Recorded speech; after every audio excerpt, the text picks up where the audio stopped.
ও শিবচরের ভাইরা, মুরব্বী বাবাজিরা, আপনি যদি একজন ভালো স্বামী হতে চান তাহলে শিক্ষাটা নিতে হবে নবী মুহাম্মদ রাসূলুল্লাহ থেকে।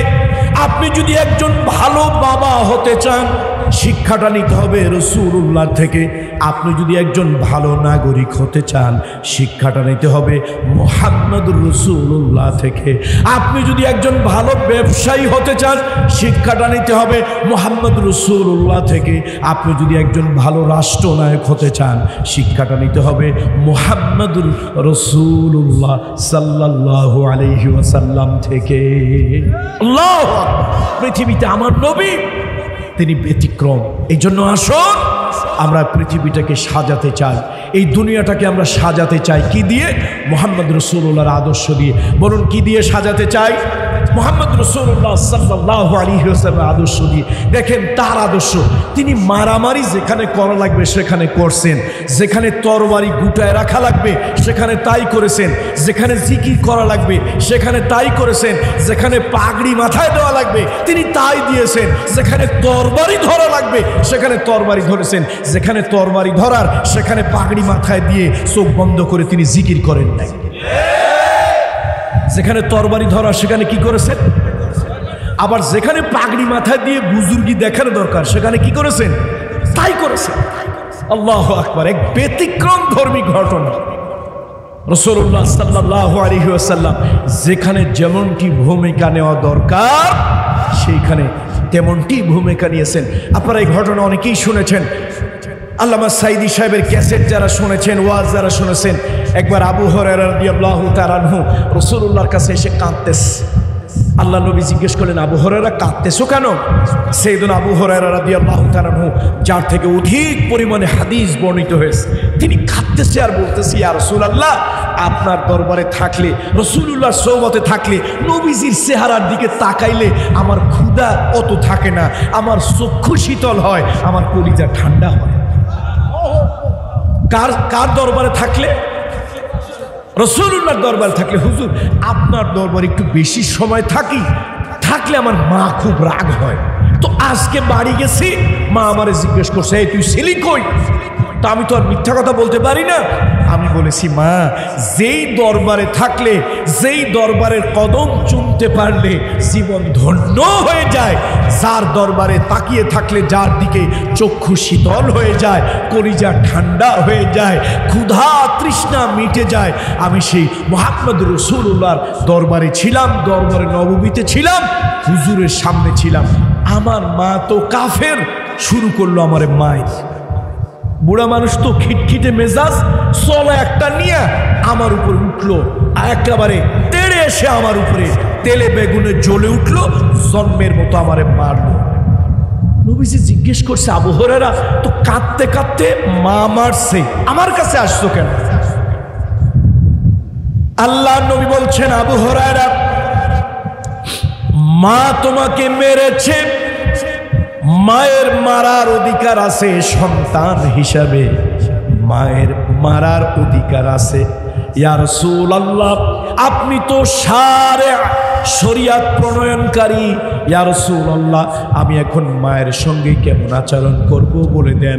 হযরত আবু হুরায়রা মনে মনে ভেবেছিলেন হয়তো রাসূলুল্লাহ বলবেন, মাকে ঘর থেকে বের করে দাও, মাকে তাড়িয়ে দাও, মাকে ঘাট ধরে বের করে দাও। আল্লাহ নবী যা বলবেন তাই শরিয়াত, নবীজি যা বলবেন তাই শরিয়াত। আমার নবী যদি হ্যাঁ বলেন উম্মতের জন্য বৈধ হয়, জায়েজ হয়, সওয়াবের কাজ হয়। আমার নবী যদি কোনো ব্যাপারে না বলেন উম্মতের জন্য অবৈধ হয়, হারাম হয়, নাজায়েজ হয়ে যায়। আমার নবী কোনো ব্যাপারে যদি হ্যাঁ বলেছেন আরশে আজিম থেকে আল্লাহ তা কবুল করে নিয়েছে। আবু হুরায়রা কাঁদতেছে, আবু হুরায়রা তুমি আমার কাছে কেন আসছো তাই বলো। হুজুর আমার মা তো আমারে পিটাইছে, অনেক মেরেছে, তো তোমার মা তোমারে মারছে, আমি করব। তার মানে নবীজি এই কথা বলেন, তো মা মারছে, মারো, দুইটা মারো। আবু হুরায়রা রাদিয়াল্লাহু তাআলা এই নবীজির এই কথায় শিক্ষা হইছে না হয় নাই? এই জ্ঞানী লোকের জন্য বেশি কিছু বলা লাগে? এইটুকু তার শিক্ষা হয়ে গেছে। ইয়া রাসূলুল্লাহ, বুঝছি আপনার কথা, হুজুর আমি আমার মায়ের সাথে খারাপ ব্যবহার করতে পারবো না, আপনার কথার ইঙ্গিত তাই। আমি মায়ের সাথে দুর্ব্যবহার করতে পারবো না। আপনার কথার ইঙ্গিত তাই। হুজুর তাহলে একটা কাজ করেন, আমার মা মুশরিকা আপনার দরবারে এসে আপনার নুরানি চেহারার দিকে আমি তাকায় থাকি, আমার এই চোখ ঠান্ডা হয়, আমার এই কলিজা শীতল হয়, আমার ঈমানের নূর বেড়ে যায়। ইয়া রাসূলুল্লাহ, আমি আপনার দরবারে আসি, মা সহ্য করতে পারে না। হুজুর তাহলে আপনি আমার মায়ের হেদায়েতের জন্য একটু দোয়া করুন, আমার মাকেও যেন দ্বীনের নিয়ামত আল্লাহ তাআলা দান করে। আল্লাহর নবী মুস্তাজাবুদ দুআ, আমার রাসূল হাত তুললেন। আল্লাহ আবু হুরায়রার মা তার উপরে মেরেছে, অত্যাচার করেছে, নির্যাতন করেছে। আমি তো নবী হয়ে বুড়া বাপ মাকে মারার জন্য হুকুম দিতে পারি না, আমি তো মায়ের সঙ্গে দুর্ব্যবহার করতে বলতে পারি না।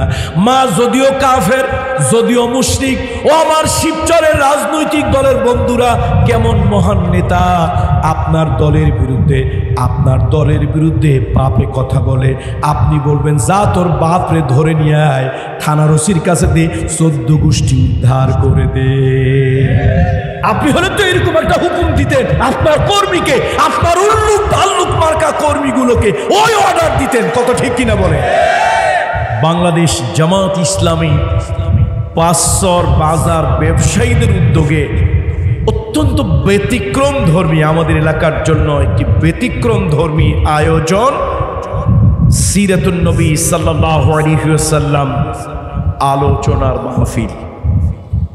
ব্যতিক্রম ধর্মী বললাম এই কারণে, কোনো সংগঠনের ব্যানারে, হোক আওয়ামী লীগ, হোক বিএনপি, হোক জাতীয় পার্টি, হোক জাসদ, হোক জামাত, কোনো সংগঠনের ব্যানারে, কোনো পলিটিক্যাল পার্টির ব্যানারে মানবতার মহান বন্ধু, মহান শিক্ষক, সকল মানুষের জন্য যিনি আদর্শের মূর্ত প্রতীক, তার জীবন নিয়ে এরকম খোলামেলা আউটডোরে আলোচনা, এটা মাদারীপুরের জন্য আমার মনে হয় একটা ব্যতিক্রম ধর্মী ইতিহাস। আল্লাহ তাআলার কাছে শুকরিয়া আদায় করছি, মাদারীপুরের সন্তান হিসাবে হাজী শরিয়াতুল্লাহর স্মৃতিধন্য মাদারীপুর, হাজী শরিয়াতুল্লাহর স্মৃতিধন্য শরিয়াতপুর, যিনি ছিলেন মজলুম মানুষের জন্য, যিনি মুক্তির কাণ্ডারি, মুক্তির দিশারি, সেই হাজী শরিয়াতুল্লাহর শিবচরে বঙ্গবন্ধু আমাদের এই জাতির এক মহান নেতা, তার অত্যন্ত কাছের আপনজন আত্মীয় স্বজনের আনাগোনা ছিল এই শিবচরে। শিবচর অনেক দিক থেকে ঐতিহাসিক, কি বলেন তাই না? সেই শিবচরের মাটিতে আমরা হাবিবে কিবরিয়া রহমাতুল লিল আলামিন, মানবতার বন্ধু, মানবতার শিক্ষক মুহাম্মদ রাসূলুল্লাহ সাল্লাল্লাহু আলাইহি ওয়াসাল্লামের জীবন দর্শন নিয়ে এইভাবে আলোচনা সভার যে আয়োজন হয়েছে, সেই আয়োজনের সম্মানিত সভাপতি মহোদয় হাফেজ আব্দুল জলিল সাহেব হাফেজাহুল্লাহ, আল্লাহ তাআলা তাকে দীর্ঘ সুস্থ নেক হায়াত দান করুন। আজকের এই সিরাত আলোচনা সভার প্রধান অতিথি হিসেবে যার আসন অলঙ্কৃত করার কথা ছিল, একজন সহজ সরল আলেম, সাদা মনের মানুষ, একজন মজলুম আলেম, মৌলানা আব্দুস সুবহান খান সাহেব, মান্যবর আমির জামাত ইসলামী বাংলাদেশ মাদারীপুর জেলা। বিশেষ অতিথি হিসাবে আসন অলঙ্কৃত করেছেন মৌলানা মোহাম্মদ সরওয়ার হোসাইন সাহেব হাফিজাহুল্লাহ, আমির বাংলাদেশ জামাত ইসলামী শিবচর উপজেলা। আল্লাহ তাআলা তাকেও দীর্ঘ সুস্থ নেক হায়াত দান করুন। আমি দেখতে পাচ্ছি মঞ্চের চতুর্দিকে, আল্লাহু আকবার, আমি তো চেয়ারে বসতেই ভয় পাচ্ছি, অনেক আলেম ওলামা, মসজিদের ইমাম ও খতিব সাহেবেরা এসেছেন। আল্লাহ, এই আলেমদের মর্যাদা আকাশের নক্ষত্রের থেকে অনেক বেশি। আল্লাহু আকবার। সে আলেম ওলামারা যারা আজকের এই মজলিসে এসেছেন, আয়াম্মায়ে মাসাজিদ আপনারা যারা এসেছেন, আপনাদের প্রতি হৃদয়ের সকল শ্রদ্ধা আজকের এই সিরাতুন নবী সাল্লাল্লাহু আলাইহি ওয়াসাল্লাম মাহফিল আল্লাহ তাআলা আপনাদের প্রতি খাস রহম করুন, আপনাদের সুস্থ হায়াত আল্লাহ তাআলা দান করুন। এই জাতিকে দীর্ঘ রাহনুমাই করার জন্য আল্লাহ তাআলা দীর্ঘদিন পর্যন্ত আপনাদেরকে নেক হায়াত দিয়ে বাঁচিয়ে রাখুন। শিবচরের মাটি, আমি বলবো এটা আলেম ওলামাদের আস্থা ভাজন ঘাঁটি। কথাটা কি ভুল বললাম? আমার তো মনে হয় এই জমিনে বাহাদুরপুর, চরমনাই, শর্ষিনা, দাওয়াতে তাবলীগ, টেকেরহাট, জামাত ইসলাম, হেফাজত ইসলাম, বিভিন্ন ইসলাম মনা মানুষের যত ঘাঁটি, বোধহয় বাংলাদেশে অন্য জায়গায় এটা কমই হবে। কি কথাটা সত্য নয়? আলহামদুলিল্লাহ। আমি তো প্রতি বছর আপনাদের বাসর বেলি ব্রিজ প্রোগ্রাম করি, আমি জানি এলাকার মানুষের আবেগ, আমি জানি এলাকার মানুষের চোখের দিকে তাকালে তাদের হৃদয়ের ভাষা আমি বুঝতে পারি। আজকের এই মাহফিল দেখেন, গরমের দিনে মাহফিল, আলহামদুলিল্লাহ আপনার এই জনতার উপচে পড়া ভিড়, এটা কামরুল ইসলাম সাঈদের আকর্ষণে নয়, এটা বিশ্বনবী, মানবতার বন্ধু, মানবতার শিক্ষক, নবিয়ুনা সাইয়্যিদুনা কুদওয়াতুনা মুহাম্মদ রাসূলুল্লাহ সাল্লাল্লাহু আলাইহি ওয়াসাল্লামের আকর্ষণেই এসেছে। আলহামদুলিল্লাহ। তো আমরা খুব লম্বা সময় নেব না। মুহাম্মদ রাসূলুল্লাহ সাল্লাল্লাহু আলাইহি ওয়াসাল্লামের তার জীবন সিরাত থেকে আমরা কিছু কথা শুনব। তিনি হচ্ছেন পৃথিবীতে অনন্য, তিনি হচ্ছেন পৃথিবীতে ব্যতিক্রম, পৃথিবীতে তিনি হচ্ছেন কোনো দৃষ্টান্তহীন, মেসাল, এক্সাম্পলহীন। তার তুলনা, তার উপমা, তার মেসাল, তার দৃষ্টান্ত পৃথিবীর কারো সাথে দেওয়া চলে। পৃথিবীতে অনেক রাষ্ট্রনায়ক ছিল না? পৃথিবীতে অনেক লোকেরা রাষ্ট্র শাসন করেছে। আমরা বিদেশের কথা বাদ দিলাম, আমাদের বাংলাদেশের কথা যদি বলি, বাংলাদেশের কথা যদি বলি তাহলে বাংলাদেশ শাসন করেছেন এরশাদ সাহেব করেছেন, জিয়াউর রহমান সাহেব করেছেন, আমাদের মহান নেতা বঙ্গবন্ধু শেখ মুজিবুর রহমান সাহেব করেছেন। এরপরে যদি আমরা ইন্ডিয়ার কথা বলি, ইন্ডিয়ার কথা যদি বলি তাহলে ইন্দিরা গান্ধী থেকে আমরা কত মানুষের নাম বলতে পারবো, দূরের কথা গেলামই না। মুহাম্মদ রাসূলুল্লাহ একজন রাষ্ট্রনায়ক, তবে পৃথিবীর অন্যদের তুলনায় তিনি আলাদা।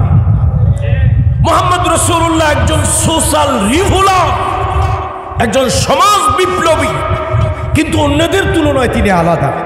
পৃথিবীতে কার্ল মার্কস, পৃথিবীতে লেনিন, পৃথিবীতে প্লুটো, পৃথিবীতে কোপার্নিকাস সমাজ বিপ্লব এনেছে, একটা আন্দোলন করে গোটা একটা জাতিকে মেন্টাল মোটিভেশন, মানসিক পরিবর্তন দিয়ে গোটা একটা জাতি পরিবর্তন করে ফেলেছে। সেই লেনিন সমাজতান্ত্রিক বিপ্লব এনে দিয়েছিল, তিনিও একজন সোশ্যাল রিভলিউশনার। মুহাম্মদ রাসূলুল্লাহ একজন সোশ্যাল রিভলিউশনার, কিন্তু আল্লাহর কসম মুহাম্মদ সাল্লাল্লাহু আলাইহি ওয়াসাল্লাম সম্পূর্ণ ব্যতিক্রম। পৃথিবীতে দার্শনিক হয়েছে, অনেক দার্শনিক এসেছে পৃথিবীতে। দার্শনিক আপনি যদি বলেন তাহলে আমরা অনেক দার্শনিকের কথা বলতে পারবো, বার্ট্রান্ড রাসেল থেকে শুরু করে অনেক দার্শনিক, বড় বড় দার্শনিকের কথা আমরা বলতে পারবো। কিন্তু মুহাম্মদ রাসূলুল্লাহ দার্শনিক, পৃথিবীর কোনো দার্শনিকের দর্শন আমার হাবিবে কিবরিয়ার সাথে মিলবে না। এবার আসেন ধর্মযাজক। পৃথিবীতে ইসলাম ছাড়া আরো তো ধর্ম আছে নাকি নাই? সব ধর্মেরই কিছু ধর্মযাজক আছে। মুহাম্মদ সাল্লাল্লাহু আলাইহি ওয়াসাল্লাম একজন ধর্মযাজক। আল্লাহর কসম, আল্লাহর কসম, আল্লাহর কসম, পৃথিবীর সব ধর্মযাজক থেকে আমার মুহাম্মদ সাল্লাল্লাহু আলাইহি ওয়াসাল্লাম সম্পূর্ণ ব্যতিক্রম। তাহলে তিনি রাষ্ট্রনায়ক, তবে অন্য রাষ্ট্রনায়ক থেকে তিনি ব্যতিক্রম। তিনি ধর্মযাজক, তবে অন্য ধর্মযাজক থেকে তিনি ব্যতিক্রম। তিনি সমর নায়ক, যুদ্ধের ময়দানে নেতৃত্ব দিয়েছেন, যুদ্ধের সেনাপতি হিসাবে 17টি যুদ্ধ নেতৃত্ব দিয়েছেন। পৃথিবীতে তিনি সমর নায়ক, তবে আল্লাহর কসম পৃথিবীর যে কোনো সমর নায়ক থেকে তিনি এক্সেপশনাল, তিনি আলাদা। তিনি মানবতার কথা বলেছেন, আজ থেকে 1450 বছর আগে বলেছেন, খবরদার কোন এলাকায় যদি তোমরা বিজয়ী হও, সেই বিজয়ী এলাকায় বিজিত মানুষের সাথে দুর্ব্যবহার করবে না, নারীদের উপরে আক্রমণ করবে না, শিশুদের উপরে আক্রমণ করবে না। কোনো এলাকায় গিয়ে তোমরা বিজয়ী হয়েছো, সেই পরাজিত লোকদের গাছে গাছে যদি ফল দেখো, ফলবান বৃক্ষ নিধন করবে না। যদি গিয়ে দেখো তাদের জমিতে ফসলে ফসলে ছেয়ে গিয়েছে, ফসল পেকে গিয়েছে, আগুন জ্বালিয়ে ওই ফসল ধ্বংস করবে না। শারীরিক প্রতিবন্ধী কোনো মানুষের উপরে অত্যাচার নির্যাতন করবে না। জীবনের ভয়ে কোনো মানুষ যদি তার ঘরে আত্মগোপন করে থাকে, ওই মানুষগুলোকে বের করে তাদের উপর অত্যাচার নির্যাতন করে হত্যা করবেন। শুধু ঠিক বলবেন, একটু আল্লাহু আকবার বলবেন না? পৃথিবীতে এই যে আমরা কি বলি কোন এলাকায় বিজয়ী হয়েছে, ধর জ্বালা পোড়া, এই কর সেই কর, ধর্ষণ কর, চাঁদাবাজি কর, রাহাজানি কর, অথচ তিনি এই শিক্ষা দেন। তাহলে এই জন্য বলছিলাম, আপনারা মনে মনে ভাববেন হুজুররা তো জোশে কথা কয়, কি এরকম অনেক লোক ভাবে না? কিছু লোক এরকম ঠ্যাং লাফায় আর বলে হুজুররা তো জোশে কথা কয়, মোল্লা মৌলবী মুন্সিরা পরের বাড়ি খায়, 6 মাসে বছর যায়, তারা কত কিছুই না কয়, ইত্যাদি ইত্যাদি, এরকম বলে না কিছু লোক? আমি বলি ভাই, ঢাকা বিশ্ববিদ্যালয় অল্প কিছুদিনের জন্য হলেও আমরাও কিন্তু রাষ্ট্রবিজ্ঞানের ছাত্র ছিলাম। সুতরাং কথা আন্দাজে বলি না, বুঝে শুনেই বলছি। সুতরাং আমি বাংলাদেশ জামাত ইসলামীকে হৃদয় থেকে উষ্ণ অভিনন্দন জানাচ্ছি। আমাদের টেকেরহাটের দরবার মরহুম আল্লাহর কুতুব, আল্লাহর ওলি, এই উপমহাদেশের এক আধ্যাত্মিক রাহবার মরহুম দেলওয়ার হুসাইন আনসারী নওয়ারাল্লাহু মারকাদাহু ওয়া জাআলাল জান্নাতা মাসওয়াহু, আল্লাহর ওলির দরবার থেকে আমি আপনাদেরকে হৃদয়ের ভালোবাসা জানাচ্ছি। জামাত ইসলামী বাংলাদেশকে আপনারা অত্যন্ত সময় উপযোগী চমৎকার একটি আয়োজন, এটা এখন প্রয়োজন। জনগণকে জানতে হবে আমরা নেতাদেরকে সম্মান করি, শ্রদ্ধা করি, কিন্তু আল্লাহর কসম আমার জীবনের আদর্শ মুহাম্মদুর রাসূলুল্লাহ ছাড়া কেউ হতে পারে না। পৃথিবীর সব নেতাদেরকে আমরা সম্মান করি, শ্রদ্ধা করি। কেন করি? আরে আমার নবী একটা বিধর্মীকে পর্যন্ত সম্মান করেছে। এই শিক্ষাটা শিখছি কার কাছ থেকে? আমার রাসূলের কাছ থেকে শিখেছি। সুতরাং আমি কাউকে সম্মান করি না, অশ্রদ্ধা করে কাউকে কথা বলি না। তোমরা যারা দলীয় লোক, দলীয় সামসা, দলীয় ক্যাডার লিডার, তোমরা পোর্টফোলিও পাওয়ার জন্য, হালুয়া রুটি পাওয়ার জন্য, পয়সা পাওয়ার জন্য তোমাদের মুখে তোমাদের নেতাদের প্রশংসা চলে। যখন নেতা হারায় যায়, তোমরাও হারায় যায়। কিন্তু আমরা সুদিনে দুর্দিনে কোনোদিনেই আমরা জাতির কোনো সম্মানী মানুষকে অসম্মান করে কখনো কথা বলি না, অসম্মান করে কখনো কাউকে কথা বলি না, বরং দোয়া করি আল্লাহ আমার মুসলমানদের যত নেতৃবৃন্দ বাংলাদেশ থেকে ইন্তেকাল করেছেন, আল্লাহ আপনি তাদের সকলকে মাফ করে দেন। আল্লাহ তাদেরকে দয়া করে আপনি জান্নাত দান করেন। আমাদের কাছে কথা হলো একটা, তোমাদেরকে সম্মান করি, ইজ্জত করি, তবে আমার জীবনের অনুকরণযোগ্য আদর্শকে মুহাম্মদ রাসূল। বন্ধুরা আমার, মুরব্বীরা আমার নবী একদিকে ধর্মযাজক, আমার নবী মক্কার মধ্যে দ্বীন প্রচার করলেন। 13 বছর তিনি দ্বীন প্রচার করলেন। আইয়ুহান্নাস কুলু লা ইলাহা ইল্লাল্লাহ তুফলিহুন। তোমরা লা ইলাহা ইল্লাল্লাহ বলো, আল্লাহ ছাড়া কোনো ইলাহ নাই, আল্লাহ ছাড়া কোনো মাবুদ নাই, আল্লাহ ছাড়া আইনদাতা, রিজিক দাতা, হায়াত দাতা, মৌত দাতা, কল্যাণ দাতা, অকল্যাণ দাতা আল্লাহ ছাড়া কেউ নাই, এটা বিশ্বাস করো। আর তোমরা কি করো? আমাকে নবী হিসেবে মেনে নাও, তোমরা জান্নাতি হয়ে যাবে। দেখেন পৃথিবীতে এক এক দলের আদর্শ এক এক রকম থাকে, এক এক পীরেদের জিকির এক এক রকম থাকে, এক এক পীরেদের টুপি এক এক রকম থাকে, এক এক পীরের পাঞ্জাবি পাগড়ি এক এক রকম থাকে। কিন্তু পৃথিবীতে যত নবী আসছে, কত নবী আসছে পৃথিবীতে? কত নবী আসছে? না, আমি ওই কথা ওইভাবে বলি না, যে কে যেন বলছে যত নবী, এইটাই কথা, সঠিক কথা। কেউ বলছেন 1,24,000, কেউ বলেছে 2,24,000, এর বেশিও হতে পারে, আল্লাহ ভালো জানে। তবে আমরা একটা সংখ্যা বলি, কথার কথা, কত? 1,24,000, মতান্তরে 2,24,000। আমি বলি কত নবী আসছে, এটা আল্লাহ ভালো জানে। সুতরাং সে অগণিত অসংখ্য পয়গম্বর, দুনিয়ায় যত নবী আসছে সব নবীর দাওয়াত ছিল একরকম। আমাদের পাগড়ি দেখে মুরিদ বোঝা যায়, টুপি দেখে মুরিদ বোঝা যায়, জামা দেখে হুজুর চেনা যায়, কিন্তু সব পয়গম্বরদের দাওয়াত কয় রকম ছিল? সব নবীর দাওয়াত কয় রকম? এই দুনিয়ায় আমি বলি না, কোরআনুল কারীম বলে এই পৃথিবীতে যত পয়গম্বর এসেছেন, প্রথম নবী, প্রথম মানুষ আবুল বাশার আদম সফিউল্লাহ, তিনি প্রথম মানুষ হয়ে পৃথিবীতে আসলেন। তার থেকে আখিরি পয়গম্বর মুহাম্মদুর রাসূলুল্লাহ সাল্লাল্লাহু আলাইহি ওয়াসাল্লাম পর্যন্ত পৃথিবীতে যত নবী এসেছেন সব নবীর দাওয়াত ছিল একরকম, আনি'বুদুল্লাহ ওয়াজতানিবুত তাগুত, আনি'বুদুল্লাহ ওয়াজতানিবুত তাগুত। পড়েন আমার সঙ্গে, আনি'বুদুল্লাহ ওয়াজতানিবুত তাগুত। আনি'বুদুল্লাহ, সব নবী দাওয়াত কয় রকম? একরকম।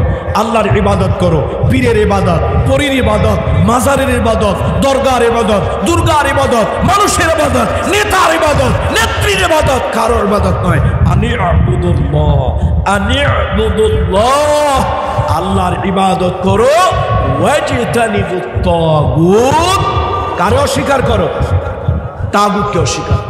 এই জন্য আসুন মহামানব মুহাম্মদ রাসূলুল্লাহ, মহামানব মুহাম্মদ রাসূলুল্লাহ সাল্লাল্লাহু আলাইহি ওয়াসাল্লাম, তিনি হচ্ছেন ব্যতিক্রম। তিনি একদিকে নবী, একদিকে মসজিদের ইমাম, একদিকে তিনি রাষ্ট্রপতি, আবার সেই রাষ্ট্রপতি তিনি একজন সমরনায়ক, সমরবীর, সমর কৌশলী, আবার তিনি গভীর রাত্রে তাহাজ্জুদের জায়নামাজে একজন বড় আবেদ। গভীর রাত্রে তাহাজ্জুদের নামাজে জায়নামাজে উনি কি? একজন বড় আবেদ, আবেদ, ইবাদতকারী। আম্মা জান আয়েশা বলেছেন, আমি বলি না, আম্মা জান আয়েশা বলেন, আমার ছোট্ট একটা হুজরা, ওই হুজরার মধ্যে রাসূলুল্লাহ কখনো কখনো রাতের নামাজ আদায় করতেন, তাহাজ্জুদ নামাজ পড়তেন। একদিন নবীজি আমার ঘরে আসলেন, আল্লাহর হাবিব আমার পাশে শুলেন। আল্লাহ রসুল আমার ওই দিন আমার ঘরে আমার পাশে থাকার কথা, নবীজি আমার কাছে আসলেন, কিন্তু ওই দিন আমার শরীরটা ছিল খারাপ, অর্থাৎ আমি ঋতুবতী ছিলাম, আমি একটু লজ্জা পেলাম, সংকোচ বোধ করছিলাম। রাসূলুল্লাহ আমার কাছে এলেন, এত কাছে এলেন, এত কাছে এলেন। ও দুনিয়ার মানুষ, ও দুনিয়ার মানুষ, আল্লাহর হাবিবার আমার মাঝখানে একটি পাতলা কাপড় ছাড়া আমার আর রাসূলুল্লাহর মধ্যে কোনো ব্যবধান আর পার্থক্য ছিল না। আল্লাহু আকবার। আম্মা জান আয়েশা বলেন, আমি একটু জড়তা অনুভব করলাম। রাসূল বলেন, ও আয়েশা, তুমি মনে মনে ভেবেছো তুমি অসুস্থ হয়েছো, আমি তোমাকে ভুলে যাব, ঘৃণা করব না, তা হতে পারে না। আম্মা জান আয়েশা বলেন, আমি ঘুমিয়ে গেলাম, আমি ঘুমিয়ে পড়লাম, হঠাৎ আমার কেন যেন ঘুম ভেঙে গেল। আমি একটু বিছানায় হাত দিয়ে দেখলাম রাসূলুল্লাহ নাই, রাসূলুল্লাহ নাই। আমি আবার একটু পরে আবার হাত দিলাম, রাসূলুল্লাহ নাই। আমি একটু পরে আবার হাত দিলাম, রাসূলুল্লাহ নাই। আমার মনটা খারাপ হয়ে গেল, হয়তো আমি আজকে শরীরটা খারাপ, এই জন্য রাসূলুল্লাহ আমাকে বাদ দিয়ে অন্য কোনো বিবির ঘরে চলে গিয়েছেন। আম্মা জান আয়েশা সিদ্দিকা বলেন, গোটা দুনিয়ার সব মুমিনদের মা, আমাদের শিক্ষিকা মা বলেন, আম্মা জান বলেন, একটু পরে আমি গুনগুন গুনগুন রবে কান্নার আওয়াজ শুনতে পেলাম। আমি কান্নার আওয়াজ শুনতে পেলাম। আমি অন্ধকারের ভিতরে হাত দিয়ে হাতড়ায় দেখি আল্লাহ রসুল সেজদায় পড়ে আছে, আর সেজদায় পড়ে নবীজি কাঁদতেছেন। রাসূলুল্লাহ উঠে দাঁড়ালেন, কাঁদলেন, রুকু করলেন, কাঁদলেন, নামাজের মধ্যে গুনগুন গুনগুন অনিচ্ছ আওয়াজে কাঁদলেন। এত কাঁদলেন রাসূলুল্লাহর দাড়ি মোবারক ভিজে গেল। আল্লাহ রসুলের বুকের মধ্যে চোখের পানিগুলো টপ টপ করে পড়তে লাগলো। আম্মা জান আয়েশা বলেন, আমি রাসূলুল্লাহকে বললাম, ইয়া রাসূলুল্লাহ, আল্লাহ তাআলা তো আপনার পিছনের জীবনের সব গুনাহ মাফ করে দিয়েছে, আপনার ভবিষ্যতের কোনো গুনাহ নাই, পিছনেও নাই সামনেও নাই, পিছনেও নাই সামনেও নাই, আপনি তো মাসুম বেগুনাহ। তাহলে এত কাঁদেন কেন, এত ইবাদত কেন করেন? আল্লাহ রাসূল বললেন, আয়েশা আওয়ালাম আকুনু আবদান শাকুরা, এই যে আমার আল্লাহ আমার এত ইজ্জত দিল, এত সম্মান আমার আল্লাহ আমাকে দিল, আয়েশা আমি কি আল্লাহর কৃতজ্ঞ বান্দা হব না? তাহলে একদিকে তিনি রাষ্ট্রপতি, কল্পনা করছেন পৃথিবীর কত ধর্মের ধর্মযাজক আছে, দেখেন ধর্মের যাজক হয়ে একটা লেকচার দেওয়া সহজ, কিন্তু ওই ব্যক্তি রাষ্ট্রপতির চেয়ারে বসে ওই কথা বলা সহজ না কঠিন? আবার রাষ্ট্রপতির চেয়ারে বসে বড় বড় বক্তৃতা দেওয়া সহজ, কিন্তু ওই ব্যক্তি জুমার মসজিদের খুতবায় গিয়ে খুতবা দেওয়া কঠিন না সহজ? একদিকে তিনি রাষ্ট্রপতি, আর একদিকে তিনি হচ্ছেন সমরনায়ক সেনাপতি, আবার আর একদিকে তিনি রাসূল ধর্মযাজক। আল্লাহু আকবার। এই জন্য বলছি পৃথিবীতে মুহাম্মদ রাসূলুল্লাহ সাল্লাল্লাহু আলাইহি ওয়াসাল্লাম তিনি ব্যতিক্রম। আমার নবীর মতো এক মহামানব পৃথিবীতে হয় নাই আর হবেও না। এই জন্য আমি শিবচরের বন্ধুদেরকে বলবো, মুরব্বী বাবাজিদেরকে বলবো, আসুন আদর্শ যদি গ্রহণ করতে হয়, আদর্শ যদি মানতে হয়, তাহলে এক মহামানবের আদর্শ মানব। তিনি হচ্ছেন মুহাম্মাদুর রাসূলুল্লাহ সাল্লাল্লাহু আলাইহি ওয়াসাল্লাম। এই জন্য আল্লাহ তাআলা বলেন লাকাদ কানা লাকুম ফি রাসূলিল্লাহি উসওয়াতুন হাসানাহ। আল্লাহ তাআলা বলেন আমি রাসূলুল্লাহর মধ্যে তোমাদের জন্য উত্তম আদর্শ রেখেছি। আল্লাহর হাবিব একজন আদর্শ। ও শিবচরের ভাইরা, মুরব্বী বাবাজিরা, আপনি যদি একজন ভালো স্বামী হতে চান, তাহলে শিক্ষাটা নিতে হবে নবী মুহাম্মদ রাসূলুল্লাহর থেকে। আপনি যদি একজন ভালো বাবা হতে চান, শিক্ষাটা নিতে হবে রাসূলুল্লাহর থেকে। আপনি যদি একজন ভালো নাগরিক হতে চান, শিক্ষাটা নিতে হবে মুহাম্মদুর রাসূলুল্লাহ থেকে। আপনি যদি একজন ভালো ব্যবসায়ী হতে চান, শিক্ষাটা নিতে হবে মুহাম্মদুর রাসূলুল্লাহ থেকে। আপনি যদি একজন ভালো রাষ্ট্রনায়ক হতে চান, শিক্ষাটা নিতে হবে মুহাম্মদুর রাসূলুল্লাহ সাল্লাল্লাহু আলাইহি ওয়াসাল্লাম থেকে। আল্লাহু আকবার। পৃথিবীতে আমার নবী তিনি ব্যতিক্রম। এই জন্য আসুন আমরা পৃথিবীটাকে সাজাতে চাই, এই দুনিয়াটাকে আমরা সাজাতে চাই কি দিয়ে? মুহাম্মদ রাসূলুল্লাহর আদর্শ দিয়ে। বলুন কি দিয়ে সাজাতে চাই?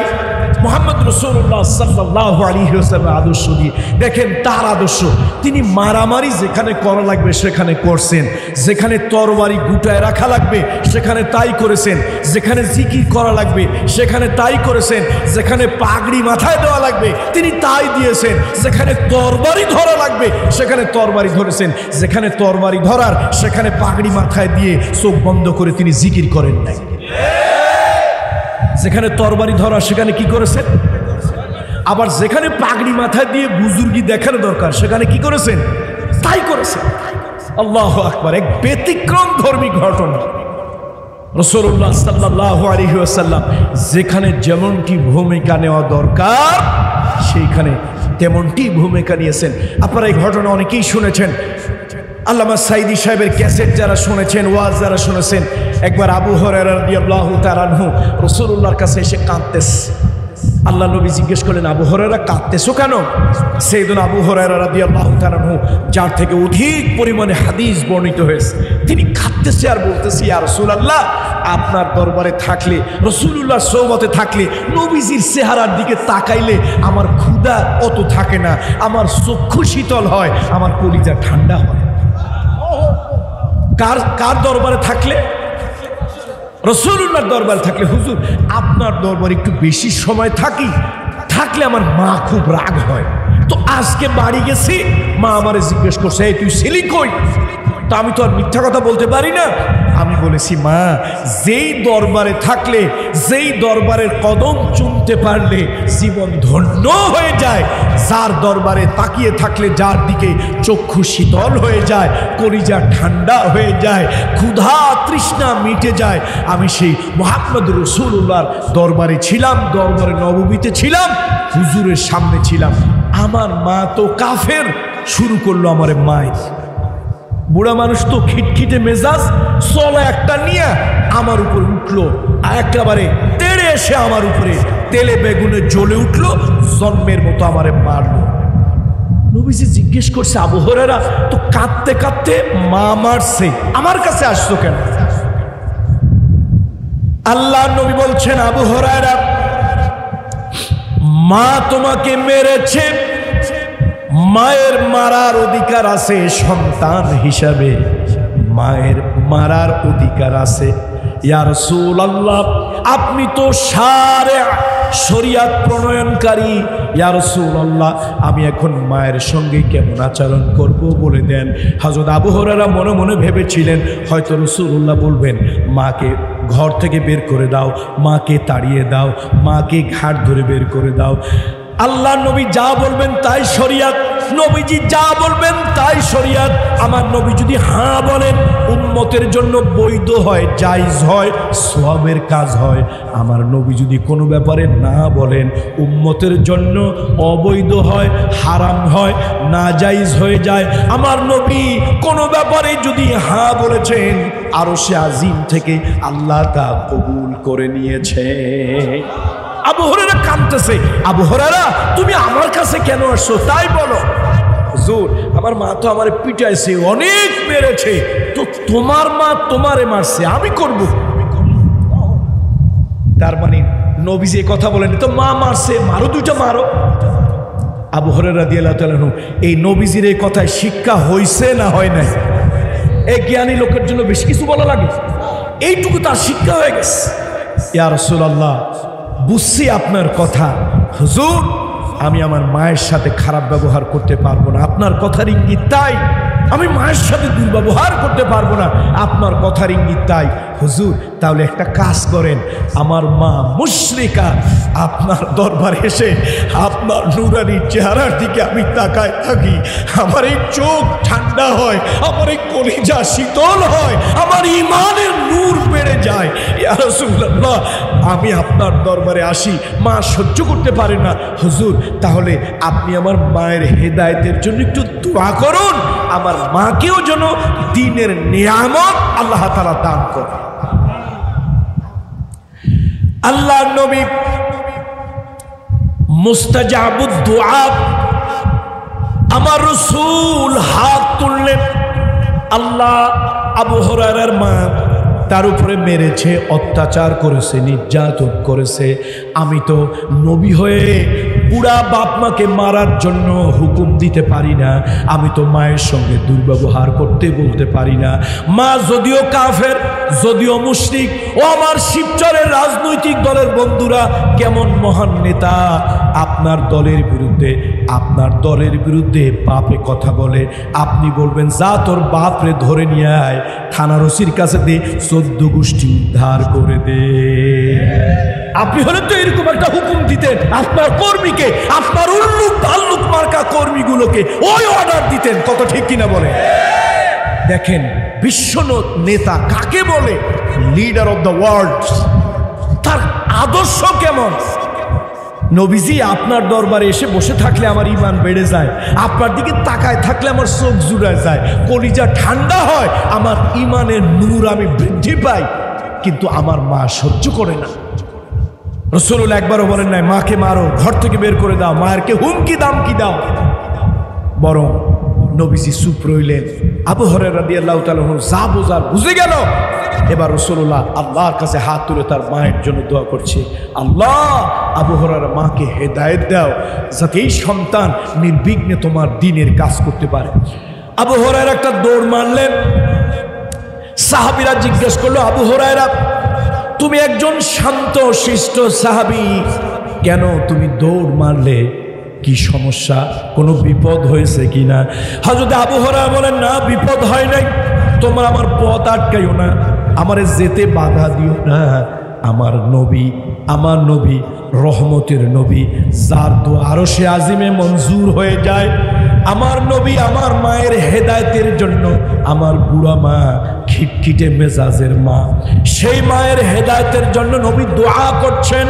আমি বাড়ি দৌড়াইয়া যাচ্ছি, আমি আজকে পরীক্ষা করব আমি আবু হুরায়রা দৌড়াইয়া আগে বাড়ি যাই নাকি আমার রসুলের দোয়া আগে আমার বাড়ি পৌঁছায়া যায়। আমি একটা পরীক্ষা করতেছি, আমার বাধা দিয়ে সময় নষ্ট করিও না। আবু হুরায়রা রাদিয়াল্লাহু তাআলা দৌড়ালেন, দৌড়াতে দৌড়াতে গিয়ে ঘরের বাড়িতে ঢুকলেন, দরজার সামনে গিয়ে ডাক দিলেন, মা উম্মি আইনা আনতে, ইয়া উম্মি আইনা আনতে, কোথায় তুমি? মা ঘর থেকে অত্যন্ত নরম সুরে বলছে, ইয়া ইবনি ইসবির, হে আমার সন্তান একটু ধৈর্য ধারণ করো। মা বের হয়ে আসলেন, ধর্মযাজক নন, উনি একজন মহামানব। উনি শুধু একজন ধর্মযাজক নন, উনি একজন মহামানব।